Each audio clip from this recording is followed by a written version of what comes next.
Muy buenos días, ¿cómo están? Les saluda la abogada Paola Pérez, yo soy la directora ejecutiva de la Cámara de Industrias de Manta. El día de hoy queremos agradecer a todos ustedes por estar reunidos acá para conocer el evento que hemos coordinado conjuntamente con Hogar de Quiñones y Asociados, conjuntamente con nosotros, con el tema prevención sobre el lavado de activos en las empresas. Quien nos va a ayudar con el tema es el ingeniero Jonathan Paredes Zapata. Él se encarga del manejo y dirección de los proyectos en materia de prevención de lavado de activos para los diferentes sectores establecidos por el ente de control. Cuenta con más de 7 años de experiencia en esta materia y ha participado e impartido capacitaciones en diferentes gremios, universidades y empresas de capacitación. Cuenta con una ingeniería en contabilidad y auditoría obtenida en la Universidad Politécnica Salesiana de Guayaquil. Certificación avalada por el Ministerio de Trabajo como formador, certificación con más de 50 horas de NIF a nivel nacional, cursando una maestría en auditoría de cuentas en la Universidad de La Rioja en España, más la suma de cientos de horas en cursos y seminarios dictados por la Universidad de Análisis Financiero y Económico, Superintendencia de Compañías, Valores y Seguros, y además entes debidamente avalados y capacitados. Esperamos que este evento, este seminario preparado para ustedes, obtengan el mayor de los provechos. Estamos aquí para solventar cualquier duda. Podemos dar inicio, ingeniero Paredes. Muy bien, buenos días con todos. Muchas gracias, ingeniera Paola, por la presentación y agradecer a la Cámara de Industrias de Manta por la invitación y poder aportar a la comunidad empresarial en este tema de gran importancia que ya vamos a ir viendo cada uno de los puntos a revisar. Entonces voy a proyectar la presentación. El tema es prevención sobre el lavado de activos en las empresas. Vamos a hablar básicamente de los siguientes puntos: una introducción sobre el lavado de activos, cuáles son las etapas, vamos a hablar sobre la unidad de análisis financiero y económico, los sectores obligados a reportar a la UAFE, el oficial de cumplimiento, las funciones del oficial de cumplimiento, el manual de prevención del lavado de activos, la debida diligencia, las sanciones y contravenciones a los sujetos obligados y sobre los auditores externos. Adicional, el día de hoy vamos a hablar al final un poco sobre la nueva resolución que ha sacado la Unidad de Análisis Financiero y Económico, en la cual indica que ha incorporado nuevos sujetos obligados, como los contadores y los abogados, pero con ciertas especificaciones que hay que tener muy en claro antes de activar o no activar el código de registro. Entonces hay que tener bien en claro cuáles son los sectores específicamente que tienen que reportar y tienen que sacar el código siendo contador o abogado. Entonces, eso vamos a verlo en la parte final, hacer un poco de énfasis en ese tema que es de bastante interés. Primero, muy importante saber la problemática. Para poder nosotros prevenir el lavado de activos, tenemos que conocer un poco a detalle cuál es la problemática en sí. La problemática en sí es el lavado de activos. Y dice que es un fenómeno internacional de complejidad creciente que constituye con la culminación de la acción del crimen organizado, cuya finalidad es la de incorporar a la economía formal los bienes producto del delito. Es el concepto a nivel internacional de lavado de dinero, que es la problemática en sí, y indica que se originó a principios del siglo XX debido a las actividades ilegales de Al Capone, que fue un pionero en este tema de lavado de dinero, uno de los casos más conocidos, y que a través de su cadena de lavandería trataba de disfrazar de alguna manera todo el dinero obtenido de manera ilícita. Y un concepto muy básico referente al lavado de activos indica que es el proceso en virtud del cual los bienes de origen delictivo se integran en el sistema económico legal con apariencia de haberse obtenido en forma ilícita. Un concepto para que se tenga muy en cuenta cuál es la problemática en sí de este tema. Siguiente, las etapas del lavado de activos. ¿Cuáles son las etapas? Tenemos 3 etapas con las cuales se culmina el delito, que la primera es la colocación, la dispersión y la integración. Son las 3 etapas con las cuales se origina el lavado de dinero. En la primera, la colocación consiste en ingresar a la economía, principalmente a través del sistema financiero, el dinero, generalmente dividido en sumas pequeñas y donde resulta muy importante multiplicar los circuitos para disminuir el riesgo de detección. La primera parte lo indica que es la colocación, la segunda es la dispersión, que consiste en cortar la cadena de evidencias ante eventuales investigaciones sobre el origen del dinero, creando complejas capas de transacciones financieras para disfrazar el camino, fuente y propiedad de los fondos. Y finalmente, la tercera etapa es la integración, que ya consiste en incorporar ese dinero obtenido de manera ilícita a la economía legal, a la economía con apariencia de forma legal. Esto se puede hacer a través de inversiones,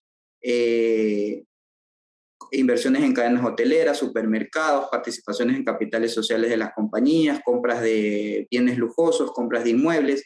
Todas estas actividades que la Unidad de Análisis Financiero y Económico, de acuerdo a sus análisis, ha detectado que son las actividades que recurrentemente usan estas personas para poder integrar el dinero a la economía. Y gráficamente podemos ver en la proyección las 3 etapas de manera resumida. La primera, como les indicaba, es la colocación, que dice básicamente que es incorporar el dinero obtenido de manera ilícita al sistema financiero. La segunda, el ocultamiento, disfrazar a través de diversas capas el dinero obtenido de manera ilícita. Como dice, a través de compra de facturas, transferencia a cuentas bancarias en el exterior, préstamos entre empresas relacionadas, pero donde no existe la transacción en sí. Y finalmente, la integración. Ya es lavar el dinero a través de compra de activos de lujo, inversiones financieras, inversiones industriales, etc. De esta manera gráfica se puede entender un poco mejor cuáles son las etapas. Entonces conocemos ya qué es el lavado de dinero y cuáles son las etapas para cometer este acto ilícito. Bien, ¿y cuáles son los diferentes actos ilícitos, más que todo a nivel nacional, a nivel de Ecuador, que son más recurrentes y que se usan para obtener el dinero de manera ilícita? Pues son el secuestro extorsivo, ya sea express o virtual, el robo de vehículos, tenemos la usura, el terrorismo, tenemos la trata de personas, el tráfico ilícito de estupefacientes, la corrupción administrativa, y tenemos los sobornos, la exacción, la concusión y el tráfico de influencias. Todos estos actos ilícitos se usan y a través de cada uno de ellos se obtiene el dinero de manera ilícita. Y luego se procede con las etapas que ya hemos explicado para integrar el dinero a la economía legal. Entonces, muy importante conocer cómo operan este tipo de criminales organizados para nosotros como empresas poder establecer las correctas políticas y procedimientos para poder prevenirlos. Entonces sí es muy importante conocer cuál es el método que ellos usan para poder lavar el dinero.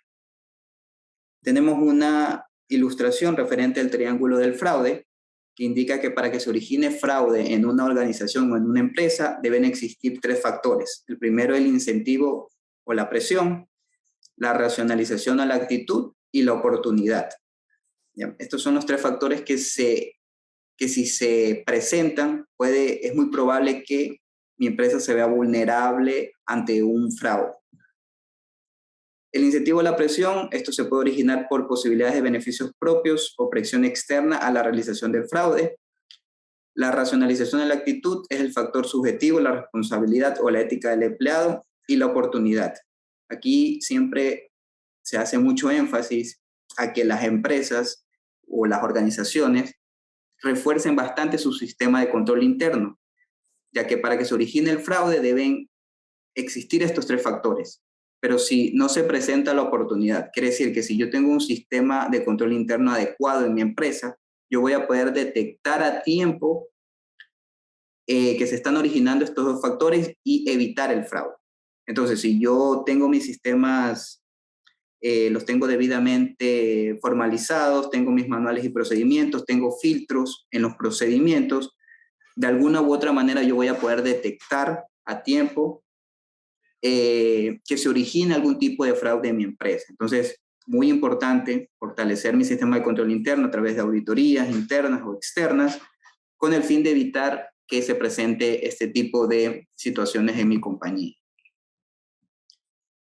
Bien, ya hemos visto la primera parte y les voy a presentar un pequeño video de un caso real en el Ecuador referente al lavado de dinero, un caso muy conocido y que es muy importante que le presten mucha atención y que traten de identificar cuáles son los actos ilícitos que se presentan en el video de acuerdo a lo que hemos explicado, para que vean que el método de operación de este tipo de personas y cuáles son los diferentes actos ilícitos que usan para poder llevarlo a cabo.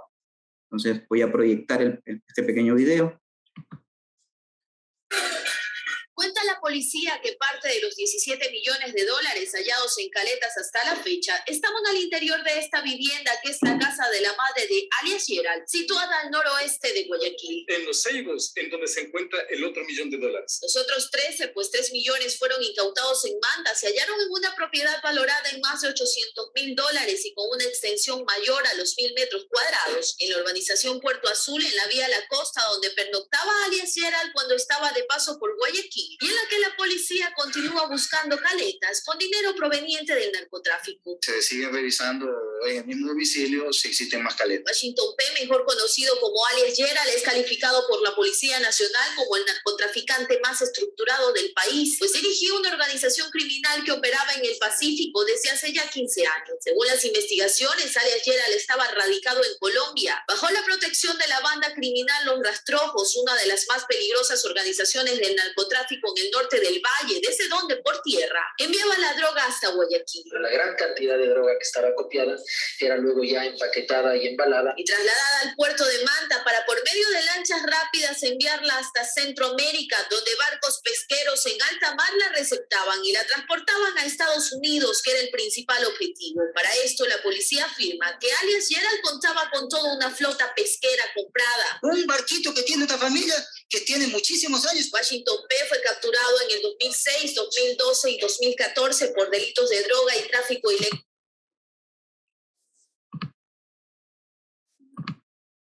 de migrantes, pero salió y continuó libre, pues las investigaciones arrojan que contaría en su organización con abogados encargados de hacer arreglos extrajudiciales y con sicarios. De ahí que se lo relaciona también con homicidios de fiscales, jueces y la desaparición de varios pescadores en Manta. Por la disputa de territorio y la disputa justamente del mercado y de las rutas. Su captura en Colombia, en un operativo liderado por la DEA junto a otros 2 capos, se ha pedido su extradición a suelo norteamericano. Luisa María Heredia, 24 horas.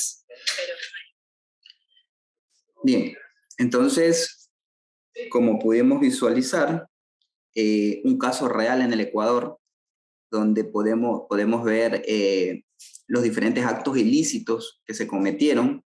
El tráfico de droga lo hacía de manera marítima, también usó el tráfico de influencias para bajar su sentencia. Entonces, para que se vea lo importante y lo que debería prevenir para evitar que en mi empresa ocurran este tipo de fraudes, ¿no? Porque todo el dinero que obtiene esta persona, al final de cuentas, lo que trata es integrarlo al sistema financiero, de las diversas formas que ya las hemos visto, pero todo ese dinero es lo que se busca incorporar a la economía, y el objetivo de esta charla y de la Unidad de Análisis Financiero y Económico es darle a los sujetos obligados todos los accesos, todas las medidas, con el fin de evitar que se lave el dinero a través de las empresas y que la empresa no se vea inmersa dentro de un riesgo reputacional, y que refuerce sus controles, obviamente, para poder llevar una mejor organización. Entonces, esa ha sido la primera parte, la introductoria referente a la problemática en sí. Y ahora ya vamos a entrar un poco más en materia vamos a conocer un poco más qué es la unidad de análisis financiero y económico y cuáles son mis obligaciones y responsabilidades como sujeto obligado. Entonces, la unidad de análisis financiero y económico es la entidad técnica responsable de la recopilación de la información, realización de los reportes, ejecución de políticas y estrategias nacionales de prevención y erradicación del lavado de activos y financiamiento de delitos. Es la máxima autoridad referente a este tema, es la encargada de emitir resoluciones, políticas, procedimientos, incorporar o exonerar a sujetos obligados a través de resoluciones, es la máxima entidad referente a este tema. Y ha establecido a través de la Dirección Nacional de Prevención del Lavado de Activos, esto a través de la Superintendencia de Compañías, son dos entes de control que están trabajando en conjunto con el fin de la unidad de análisis financiero y económico es establecer políticas, resoluciones, procedimientos para evitar el lavado de dinero. Y la Superintendencia de Compañías, a través de su departamento de Dirección de Prevención del Lavado de Activos, lo que va a buscar es ejecutar procesos de control en prevención del lavado de activos para las compañías que se encuentren bajo su control y vigilancia. Es decir, la UAFE va a establecer políticas, resoluciones para que los sujetos obligados reporten y cumplan con las mismas, y lo que va a hacer la superintendencia a través de su departamento es verificar que se esté cumpliendo todo lo que indica la UAFE a los sujetos obligados. La UAFE siempre da tiempos establecidos, da capacitaciones constantes también, con el fin, porque el fin no es sancionar al sujeto obligado, sino darle todas las directrices para evitar que se produzca algún tipo de fraude o que la empresa se vea inmersa dentro de algún tipo de escándalo sobre este tema. Entonces, la superintendencia está haciendo bastante énfasis este año para controlar y hacer revisiones in situ y verificar que los sujetos obligados estén reportando y cuenten con su manual, cuenten con un oficial debidamente acreditado, etc. ¿Cuáles son los sectores obligados a informar a la unidad de análisis financiero y económico? Son 12 sectores, ahora ya aumentado, que al final lo vamos a ver, pero básicamente son las instituciones financieras, los bancos, las empresas de seguros, las personas naturales sin organismo de control que tengan algún tipo de las actividades detalladas. Quiere decir que no solo van a ser personas jurídicas, sino también personas naturales. Registros de propiedad y mercantil, las notarías, casas de valores, administradoras de fondos y fideicomisos, las inmobiliarias y constructoras. Sin embargo, es importante aclarar que esto ha sido reformado, como le indiqué, la UAFE exonera o incorpora nuevos sujetos obligados. Entonces, en este caso, en el año pasado sacó una resolución en la cual indica que ya las inmobiliarias no son sujetos obligados. Las constructoras se mantienen, las inmobiliarias ya no. Entonces, para alguna empresa que haya obtenido su código de registro, lo correcto sería ya inactivarlo y ya no es obligación que cumpla con los procedimientos que dice la UAF. Lo puede hacer por control interno, pero ya no es obligación. Los hipódromos, tenemos los montes de piedad y casas de empeño, las cooperativas de ahorro y crédito, las fundaciones, las empresas de servicio de transferencia nacional e internacional de dinero, transporte nacional e internacional de encomiendas o paquetes postales. Tenemos las comercializadoras de vehículos, embarcaciones, naves y aeronaves, promotores artísticos, organizadores de rifas, comerciantes de antigüedad y obras de arte, y los negociadores de joyas, metales y piedras preciosas. En este punto, en el último, está inmerso lo que es las empresas mineras. Y adicionalmente, en estos días, la UAFE ha sacado una resolución en la cual incorpora también a los contadores y a los abogados con ciertas especificaciones, que eso lo vamos a dejar un poquito para el final. Pero estos son los sujetos obligados, básicamente, que deben cumplir con las medidas de prevención del lavado de activos establecidas por la UAFE. Bien, entonces, ¿cuáles son, si yo soy sujeto obligado, cuáles son mis obligaciones? El primero es tener un oficial de cumplimiento. Que el oficial de cumplimiento es un funcionario a nivel gerencial responsable de verificar la aplicación de la normativa inherente a la prevención del lavado de activos y financiamiento de delitos, y ejecutar los programas de cumplimiento con el fin de evitar que la compañía sea utilizada para el cometimiento de estos delitos. Velar por la observancia e implementación de los procedimientos de control y buenas prácticas necesarias para la prevención del lavado de activos y financiamiento de delitos. Es decir, el oficial de cumplimiento va a ser el máximo responsable, junto con el representante legal, de que la compañía esté cumpliendo adecuadamente con lo que me establece la unidad de análisis financiero y económico. El oficial de cumplimiento, por eso indica que es un funcionario a nivel gerencial, o sea, debe tener bastantes potestades que le permitan cumplir con sus funciones.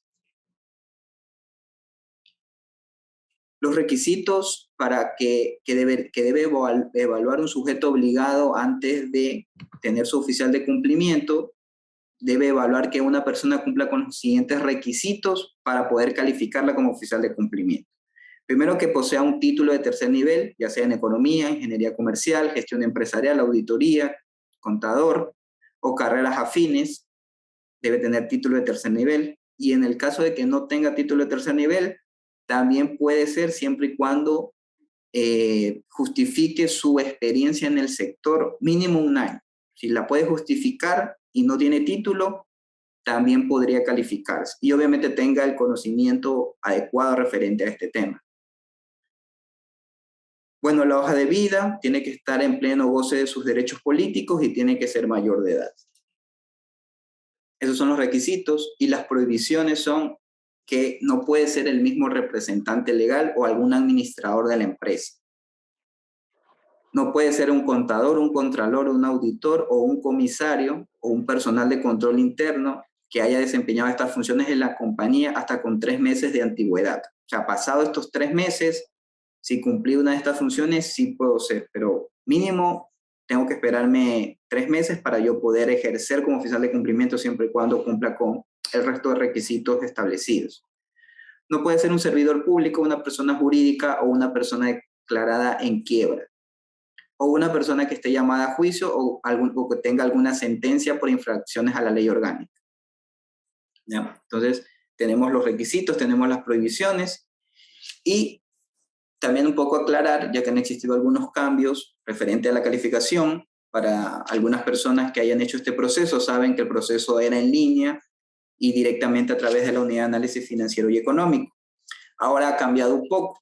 Como les indicaba, la UAF está trabajando en conjunto con la Superintendencia de Compañías, y actualmente el proceso es primero, el primer filtro es la superintendencia. Yo tengo que enviar toda mi información establecida en las resoluciones a la Superintendencia de Compañías.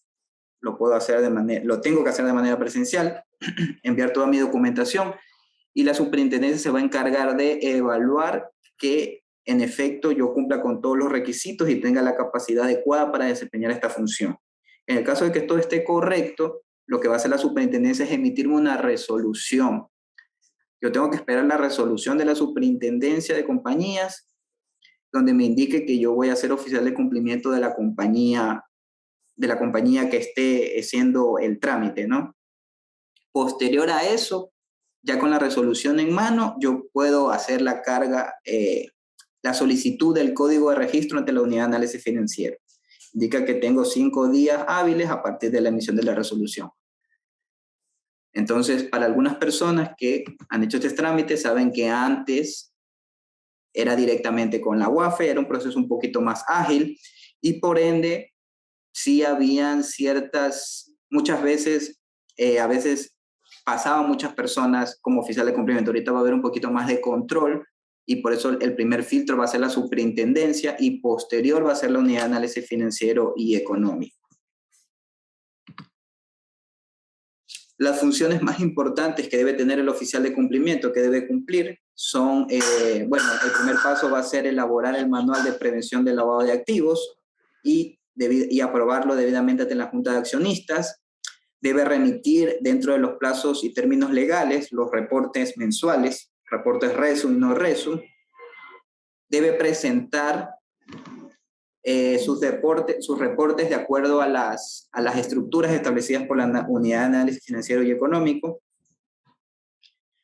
debe realizar los controles correspondientes sobre las operaciones y transacciones que igualen o superen el umbral específico que determina la UAFE. En este caso, el umbral es $10.000. Revisar periódicamente las listas consolidadas de las Naciones Unidas.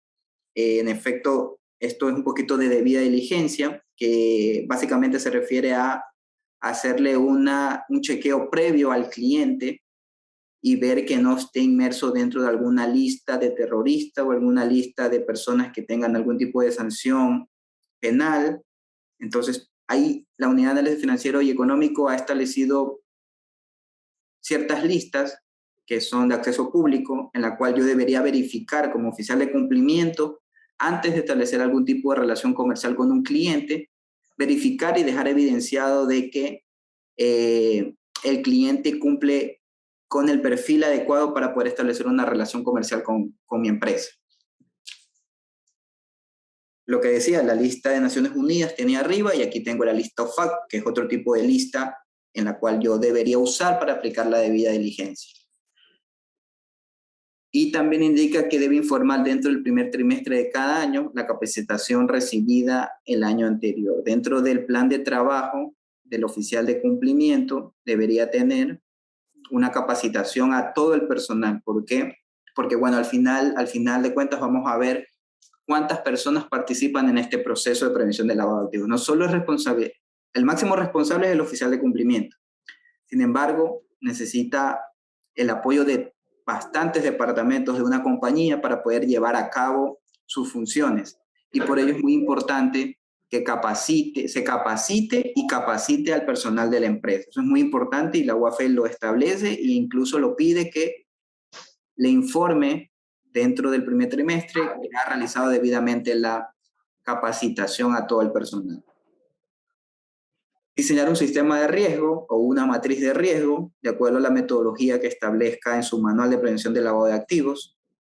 Y finalmente, registrar ante la Unidad de Análisis Financiero la capacitación recibida del año anterior. Recordemos que la UAFE también ha establecido que el oficial de cumplimiento debe capacitarse constantemente y debe tener debidamente todos los soportes de ello e informarlo a la UAFE para poder seguir ejerciendo sus funciones. Entonces, también muy importante que el oficial se capacite con la UAFE, que constantemente está haciendo capacitaciones gratuitas, con la Superintendencia de Compañías y con empresas que estén debidamente acreditadas y registradas en la superintendencia, que puedan dar este tipo de capacitación y puedan dar un certificado debidamente avalado.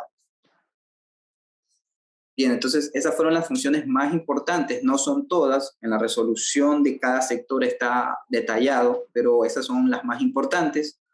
Y a continuación vamos a ver cuáles son las sanciones. O sea, qué cosas yo puedo cometer como oficial de cumplimiento que me puedan afectar.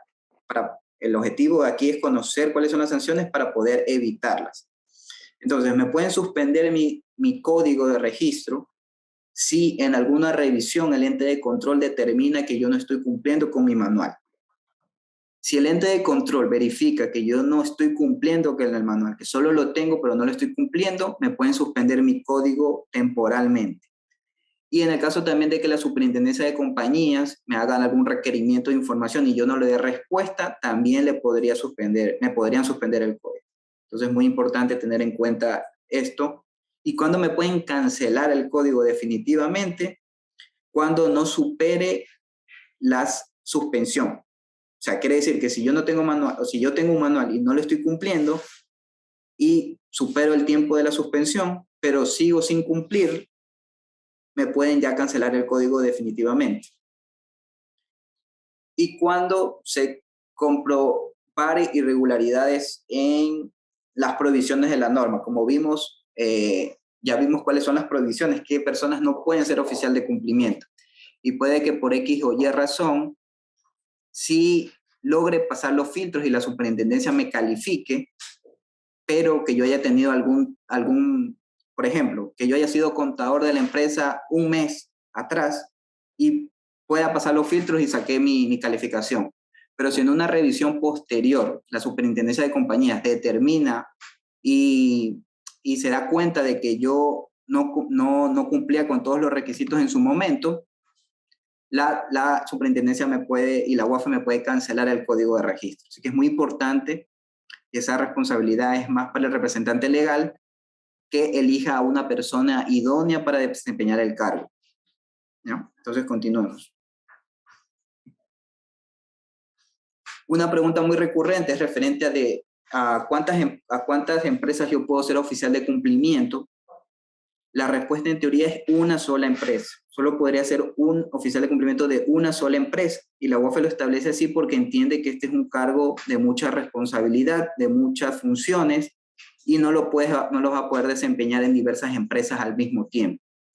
Solo puede ser oficial de cumplimiento de hasta 5 empresas, siempre y cuando esto forme parte de un grupo empresarial y que obviamente lo compruebe. Entonces, se determina que es grupo empresarial cuando tenga acciones del más del 40% en otras compañías, o cuando exista la relación de matriz y subsidiaria. Entonces, solo en este caso yo podría figurar como oficial de cumplimiento de hasta 5 empresas. Si no es así, la normativa me establece que yo solo puedo ser de una sola empresa y no puedo ejercer como oficial de cumplimiento en más de una. Continuamos con el siguiente punto, que habla sobre el manual de prevención de lavado de activos, que es el primer documento, la primera información que yo debería elaborar una vez obtenido mi código de registro, ya que es el documento que me va a dar todas las directrices, me va a decir todos los procedimientos que yo debo comenzar a cumplir. ¿Ya? Entonces, esto está establecido en el artículo 6 del Reglamento de Prevención del Lavado de Activos. Indica que los sujetos obligados a reportar deberán aprobar e implementar. Eso es muy importante, implementar. No solo deberían hacer el manual, sino también llevarlo a cabo en la empresa, donde debe constar todas las obligaciones establecidas en la ley, en el reglamento y en las normas emitidas por el ente de control. Indica que los sujetos obligados que no cuenten con organismo de control, quiere decir una persona natural que se dedica a la construcción, por ejemplo, debe igual elaborar su manual y aprobarlo ya directamente con la UAFE. Para los que sean personas jurídicas, su ente de control va a ser la superintendencia.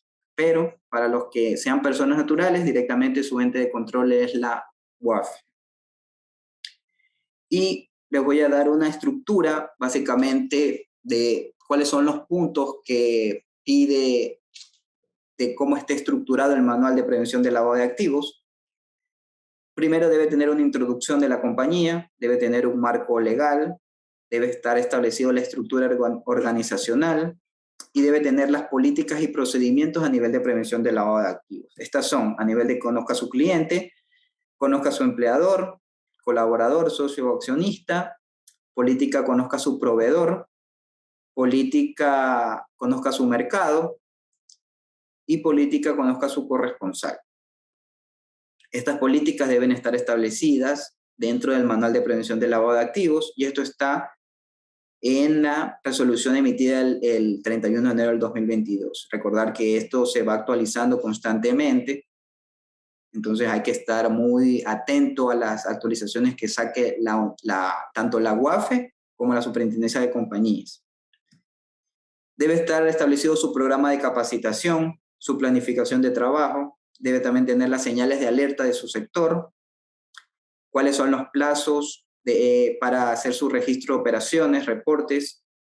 Debe también estar establecido la reserva y la confidencialidad de la información, las sanciones, la metodología de riesgo o el sistema de riesgo que me va a llevar a cabo, me va a servir de mucha guía para poder elaborar mi matriz de riesgo, un glosario de términos y obviamente el acta de recepción del manual. O sea, una vez que yo tenga el manual debidamente aprobado tanto por la Junta de Accionistas y registrado ante la Unidad de Análisis Financiero y Económico y la Superintendencia de Compañías, al final yo debo socializarlo con todo el personal de la compañía con el fin de que ellos conozcan sobre estas medidas de prevención del lavado de activos.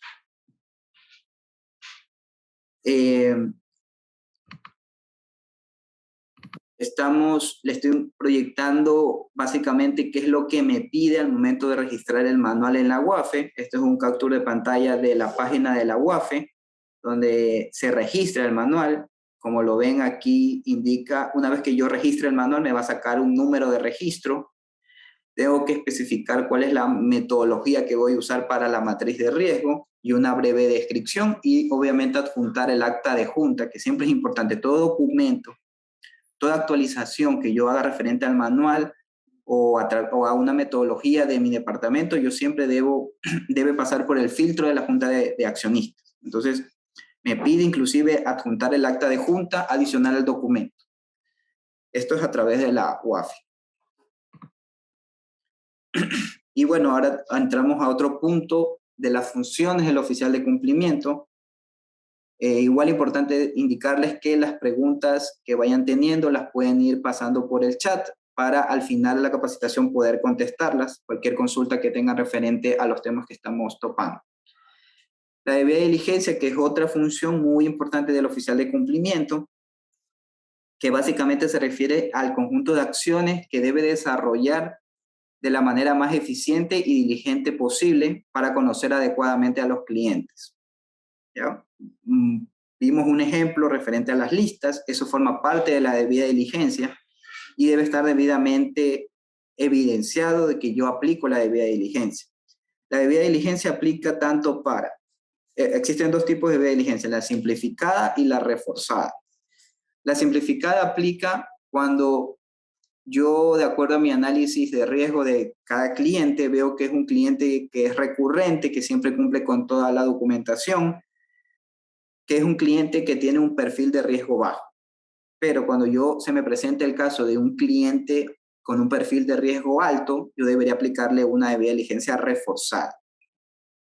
Por ejemplo, puede darse el caso de que se presente un PEPS a establecer una relación comercial conmigo, que es una persona políticamente expuesta, que dice que es una persona que haya ejercido algún cargo público o esté ejerciendo algún cargo público.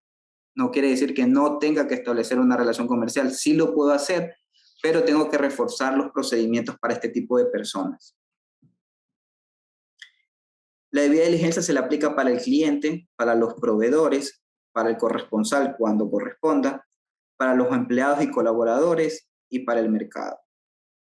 ¿Ya? Entonces, ya estamos viendo más o menos cuántas personas participan. Vemos que tenemos 2 entes de control, tenemos al representante legal, tenemos al oficial de cumplimiento, y ahora vemos que también están inmersos los clientes, los proveedores, los empleados. Entonces, por ello es que indican que debo socializar mi documento para todas las personas involucradas en este tema. Una estructura de lo que debo solicitarle a mi cliente. Básicamente le pido es la cédula, el pasaporte, las planillas de servicios básicos, formulario de impuesto a la renta, y debo hacerle llenar un formulario, que es el formulario Conozca a su cliente, en la cual le voy a solicitar la información que está proyectada. Y básicamente una vez que yo tenga esta información, yo debería hacer un análisis de la persona y ver que por ejemplo, si me pasa su formulario de impuesto a la renta y tiene de ingresos anuales $5,000 y quiere establecer una relación comercial conmigo con un contrato de $100,000, entonces es algo que me llama la atención porque su nivel económico no estaría concordando con la relación comercial que quiere establecer conmigo. Entonces ahí es donde entra el análisis. Muy aparte de hacer llenar el formulario, hay que revisar y analizar la información que me está presentando. Por eso es que le pide los ingresos y egresos mensuales, estimados. Nunca van a ser exactos. Pero si él me pone ya con puño y letra, y este documento debe estar debidamente firmado, que sus ingresos son tanto, pero el contrato que quiere hacer conmigo es demasiado alto, es una señal de alerta para mí como oficial de cumplimiento. Entonces, para esto sirve este tipo de documentos, para conocer el perfil del cliente. Para las personas jurídicas, básicamente son los documentos parecidos, pero se le pide un poquito más de información por ser persona jurídica, y esto está establecido obviamente en las normativas correspondientes. Para el Conozca a su proveedor, importante recalcar que no aplica la debida diligencia, no aplica para todos los proveedores, aplica únicamente para los proveedores que me brinden insumos de mi giro del negocio. A ellos nomás yo debería aplicarle una debida diligencia correspondiente.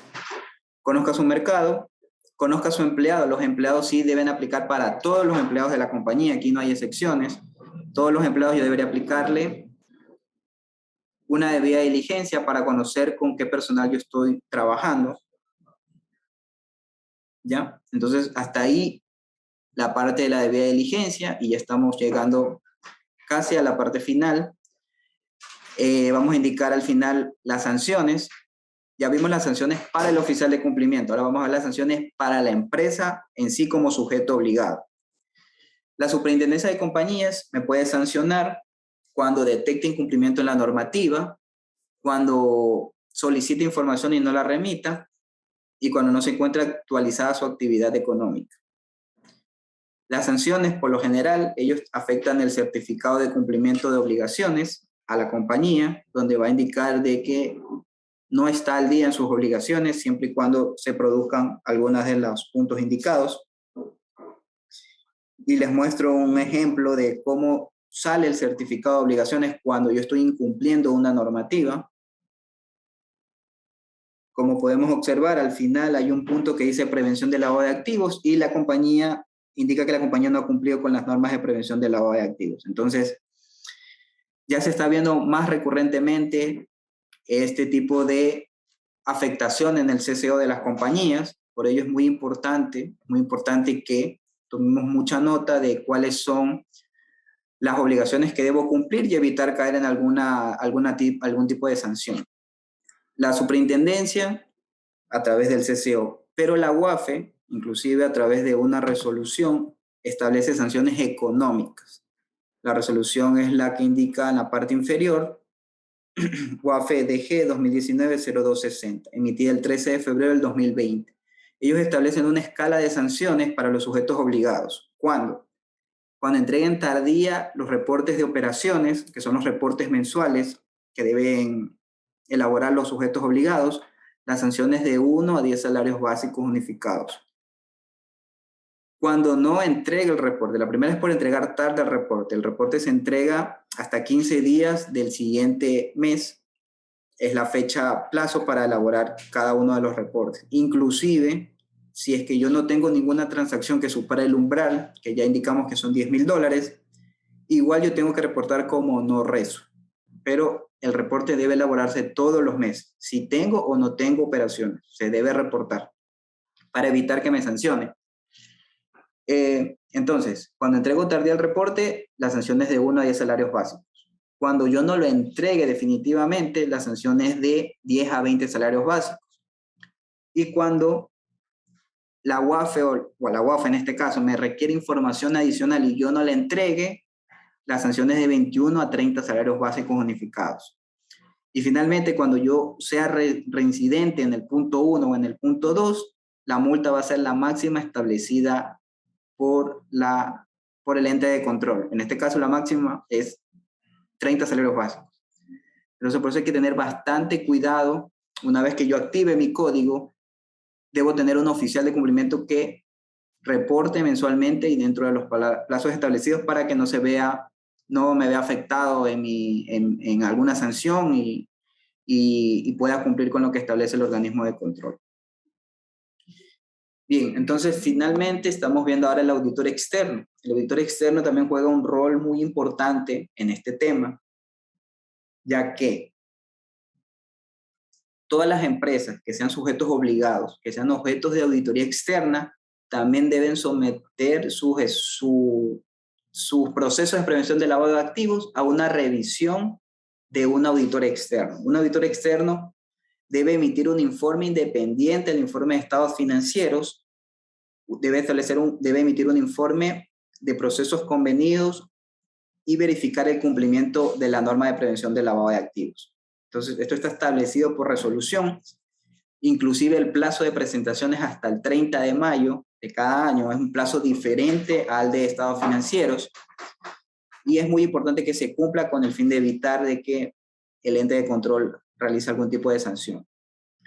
Entre las funciones que debe tener el auditor externo al momento de ejercer su función es confirmar que el oficial de cumplimiento cumpla con la elaboración de su informe anual y lo presente a la Junta, hacer un muestreo de los reportes RESU y verificar que se hayan reportado dentro de los plazos establecidos.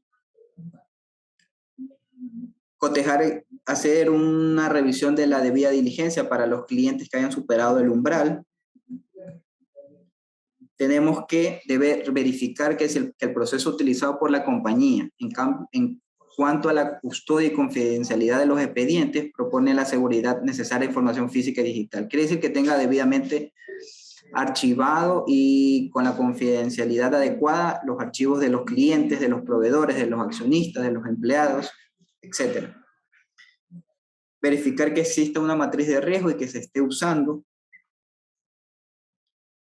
Básicamente ese es el checklist que debe hacer el auditor y emitir un informe diciendo que si cumple o no cumple con cada uno de estos puntos el sujeto obligado. Y debe emitir un informe, dárselo al sujeto obligado, y el sujeto obligado tiene hasta el 30 de mayo de cada año para poder remitirlo a la Superintendencia de Compañías, Valores y Seguros.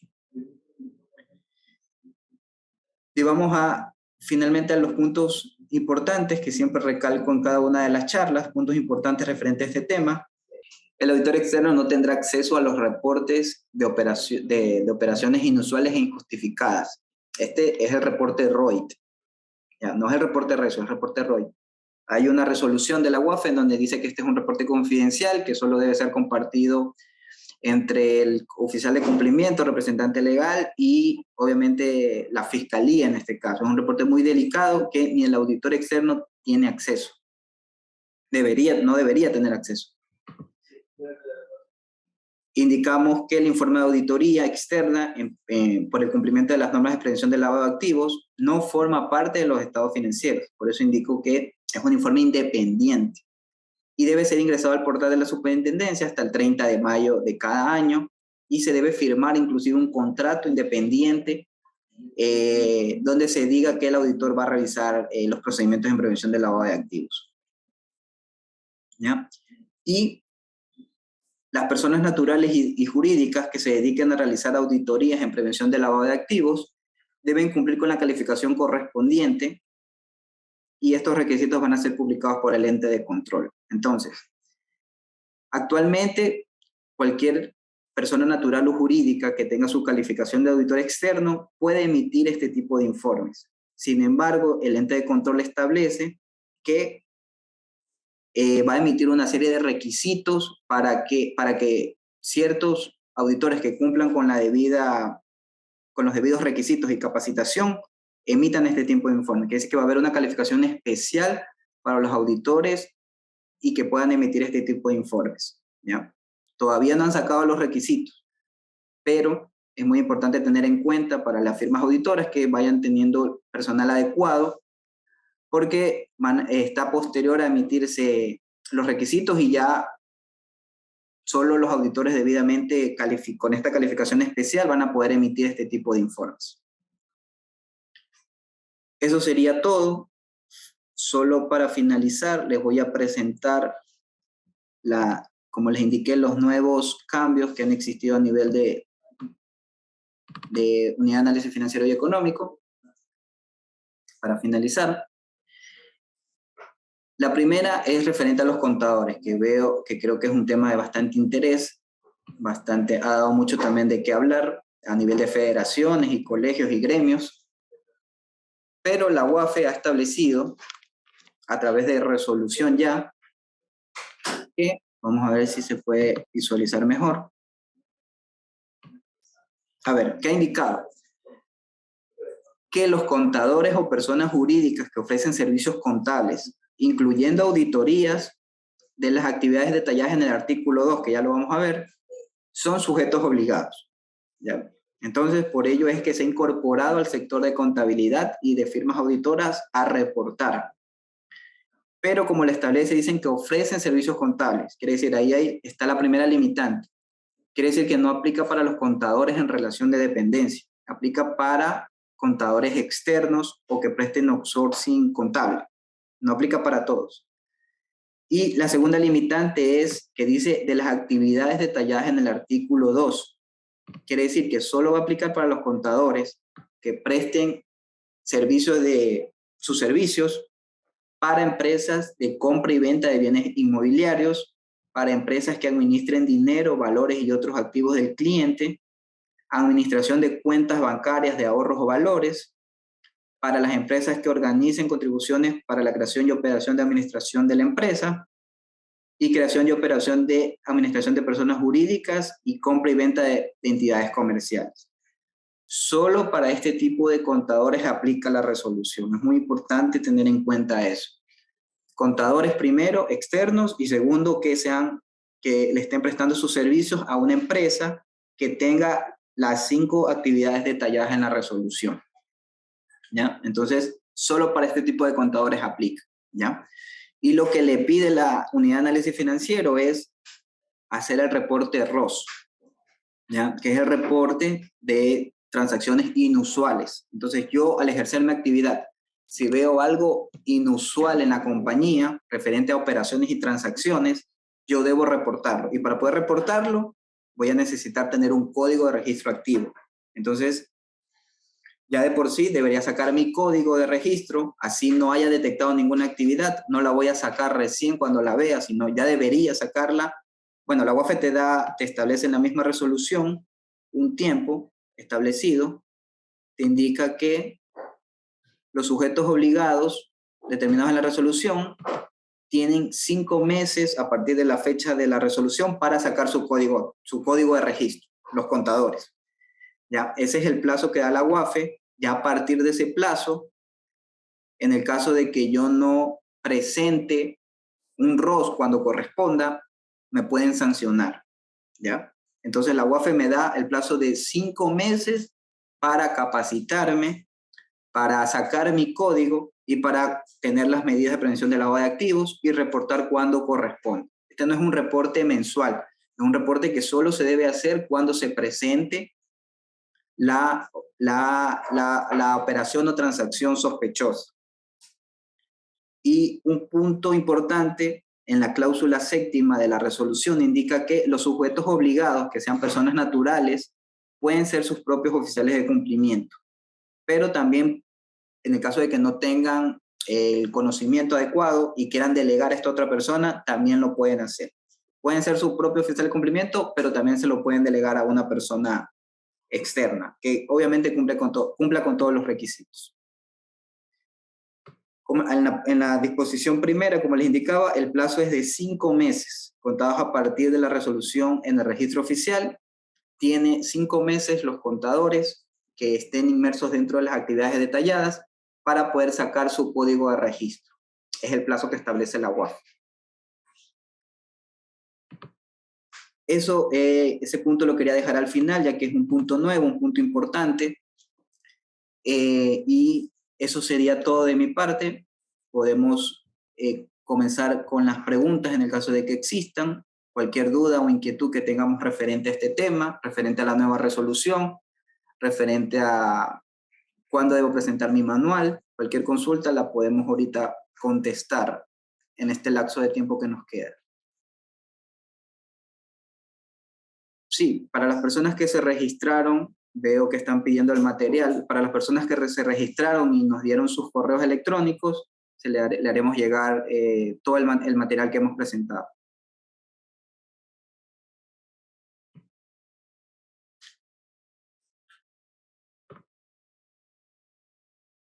Sí, aquí hay una pregunta referente a los abogados. Ya lo voy a presentar.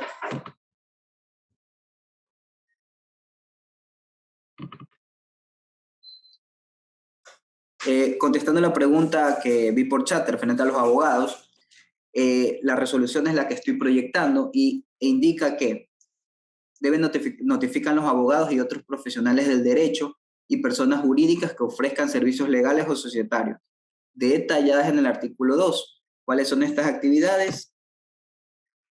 Estas son un poquito más amplias. Entonces, son para clientes que yo tenga como abogado que se dedican a la compra y venta de bienes inmobiliarios, administración de dinero, administración de cuentas bancarias, creación y operación de administración de personas jurídicas, creación, operación, administración y compra y venta de contratos fiduciarios, actuación como agentes de creación de personas jurídicas o contratos fiduciarios, provisión de un domicilio registrado comercial o espacio físico, y actuación como o arreglo para que otra persona actúe como fideicomisario de un contrato de fideicomiso. Similar a lo de los contadores, pero las actividades son un poquito más amplias, ¿ya? Entonces, no aplica para todos los abogados, solo para los que tengan algún cliente que cumpla con estas características. Solo para ellos aplica el tema de sacar el código, también tienen que hacer solo el ROS, que es el reporte de operaciones inusuales, y obviamente deben tener su guía, se le puede llamar una guía o un manual, aquí lo dice, sistema de prevención de riesgo, manual o guía básico. O sea, sí deben tener un manual o una guía donde te diga cuándo hacer el ROS, cada qué tiempo tienes que hacer el ROS, hasta qué tiempo puedes hacer el ROS, quién lo debe aprobar.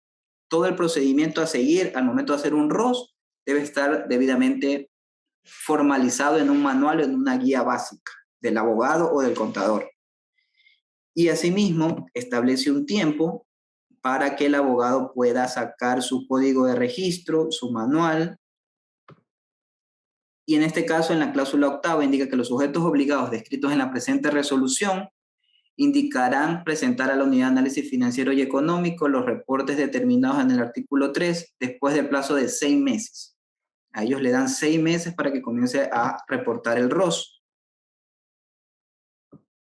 Para reportar el ROS 6 meses, pero para sacar su código de registro, como le indico, no debería esperar a recién encontrar una transacción inusual para recién sacar el código de registro, porque esto lleva un tiempo. Entonces debería primero sacar su código, activar su código, para el momento que se presente la operación, yo pueda reportar oportunamente, ¿ya? Caso muy similar el tema de los abogados a los contadores.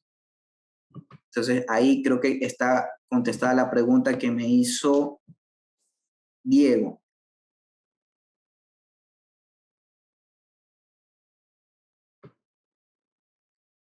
Dice María Paola, ¿la capacitación para obtener el código debe ser en la UAFE o con otros capacitadores? No. La capacitación que yo debo hacer para activar mi código por primera vez es una capacitación específica que está colgada en la página de la UAFE, que se llama Formación de Oficiales de Cumplimiento.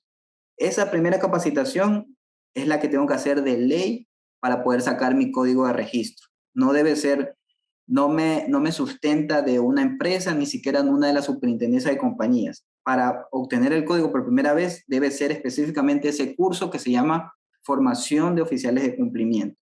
¿Ya? Solo ese es la única capacitación que me sirve, me avala para poder sacar mi código de registro. Me pregunta si el ROI y el ROS son dos tipos de reportes distintos. Son similares, son reportes similares. Básicamente son cuando yo vea algún tipo de transacción u operación inusual que la Unidad de Análisis Financiero y Económico ya poco a poco debe ir dando las directrices o siendo un poquito más específico de qué debo reportar y qué no debo reportar. Entonces, como le indicaba, ROI y ROS son parecidos, ¿ya? Pero inclusive ya creo que han sacado una guía básica de qué corresponde el ROS y qué el ROI. Entonces, son similares, pero no es el mismo reporte. Entonces, ahorita, como les decía, el objetivo de la charla es conocer qué es la lavado de activos, cuáles son las medidas de prevención y los nuevos sujetos obligados. En lo posterior, podemos organizar una capacitación ya con un ejercicio práctico del ROS para tener un poquito más claro este tema. Me indican que, también para aclararles un poquito, referente al material, inclusive va a estar colgado en nuestras redes sociales, en la página de YouTube va a estar la grabación de la capacitación para los que deseen tener acceso y adicional le vamos a hacer llegar el material también. ¿Ya? Referente a lo que me preguntan algo que él conozca, referente a conozca su mercado, se enfoca en conocer a la empresa y su entorno como competidores, o está enfocado, me imagino, a conocer segmentación de clientes. Conozca su mercado, básicamente engloba algunas cosas, engloba lo que usted indica, los competidores y los clientes. Debe ser un análisis global donde se vea este estudio de mercado, donde voy a tener identificado cuáles son mis competidores, los precios, cuál es mi mercado en el cual estoy operando. Es un análisis muy global, ¿ya? Referente a la política de conozca a su mercado. Veo que acá hay una pregunta. Al obtener el código, nos calificamos como oficial de cumplimiento, es decir, ¿podemos ejercer como oficiales de cumplimiento para otras empresas? No.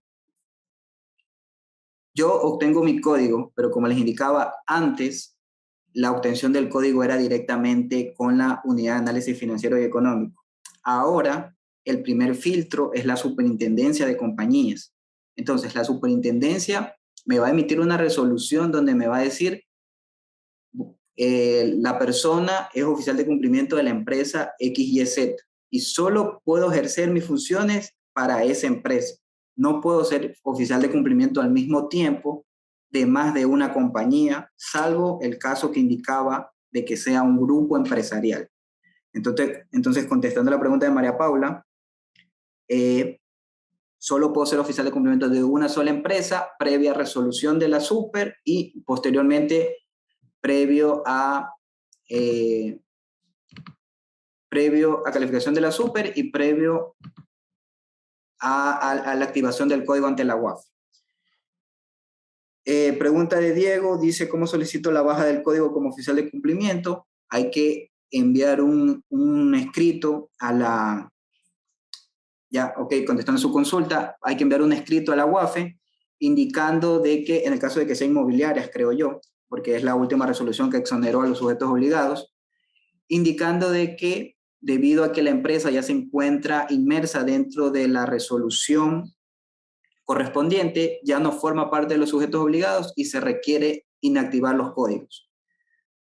No hay un formato establecido, simplemente tengo que enviar un escrito a la UAFE indicando de que ya no formo parte de los sujetos obligados, haciendo mención a la resolución correspondiente, y con ello, en un lapso establecido, deberían darle respuesta y confirmarle que en efecto hay inactivado los códigos.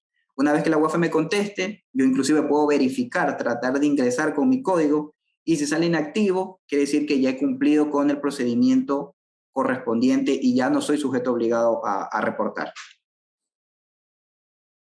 Eso contestando la pregunta de Diego. Bien, creo que eso ya sería todo referente a consultas. No sé si hay alguna otra, si no ya podemos ir finalizando. Y muy importante compartirles que cualquier consulta adicional nos pueden escribir a nuestros correos y le podemos dar la debida respuesta, adicional de que la charla va a estar colgada en nuestras redes sociales. También nosotros compartimos semanalmente tips referentes a este tema de prevención del lavado de activos, así que les recomiendo bastante que nos sigan en las redes para que puedan ver o despejar cualquier consulta que tengan referente a este tema. Me preguntan, en el caso de no aprobar el curso de la UAFE, ¿se puede volver a insistir hasta aprobar? Se va a tener que crear otro usuario para poder volver a intentar aprobar el curso. Por eso es muy importante que al momento de hacerlo, le presten toda la atención correspondiente para en el primer intento aprobarlo, porque para poder hacer el curso necesitas crearte un usuario en la UAFE, y si no lo apruebas, tienes que esperar un tiempo establecido para volver a intentar. Entonces, preferible en el primer intento poder hacerlo de la mejor manera. Me preguntan, ¿los contadores o empresas de servicios contables deben cumplir de igual manera con los manuales, formularios relativos a debida diligencia? Sí. Como les indicaba, en la resolución indica manual o guía.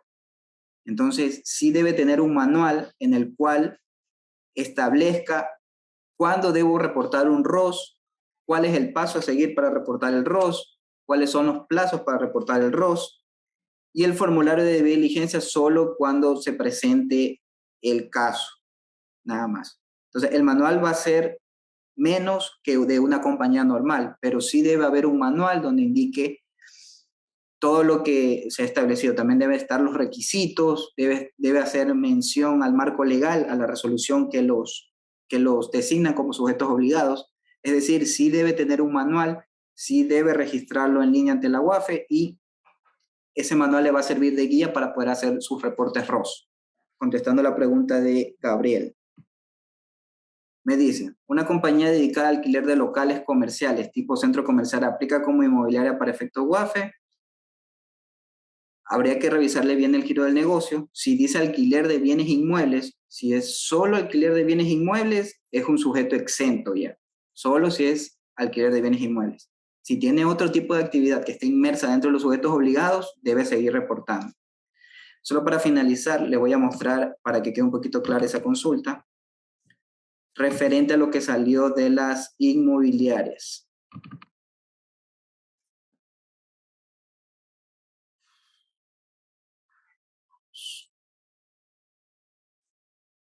Referente a la consulta de Diego, referente a las inmobiliarias, aquí está claramente descrito que dice, actividades sujetas,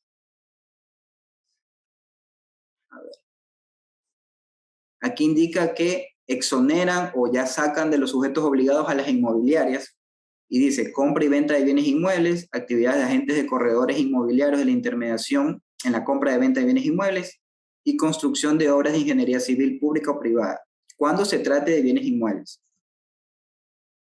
A ver. Perdón, estos son los sujetos obligados, ¿no? Y aquí abajo están las actividades exentas. O sea, para la compañía que era inmobiliaria que tenga algún tipo de esta actividad, ya no es obligación. Por ejemplo, aquí dice actividad de arrendamiento o alquiler. Si solo se dedica a eso, en el ejemplo que usted me está indicando, ya es una actividad exenta. Si solo se dedica a diseño de planos o fiscalización de obra, actividad exenta.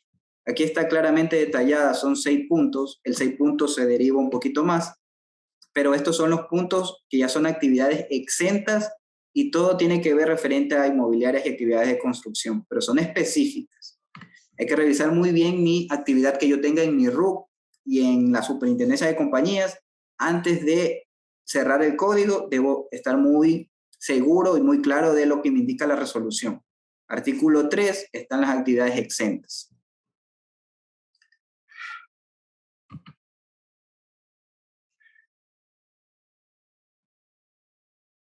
Bien, yo creo que eso ya sería todo.